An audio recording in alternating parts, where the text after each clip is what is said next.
Утмандуу күнүңүздөр менен ассаламу алейкум, урматтуу биздин каналдын катталуучулары жана жалпы YouTube көрүүчүлөр. 12 август 2023 жыл Бишкек шаары алдыда курс валюталарга көз жүгүртүңүздөр туугандар. Баягыдай лайк басып, каналга каттала элек болсоңуз, биздин каналга катталып кетиңиз. Анда кеттик.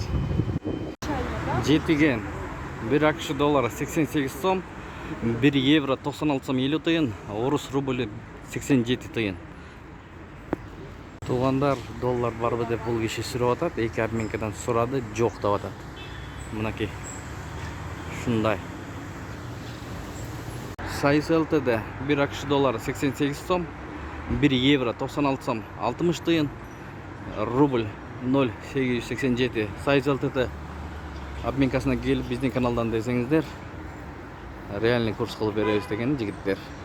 Келіп сураңыздар туғандар. Кут 1 AQSh доллары 88 сом, 1 евро 96 сом 50 тыйын, 1 рубль 87 тыйын туғандар. Финка банк доллар 87,90, евро 96 сом 30 тыйын, рубль 88 тыйын. Ушу менен видеону аяктайбыз туғандар. Сак саламатта туруңуздар. Тапкан акчаңыздарга береке берген болсун.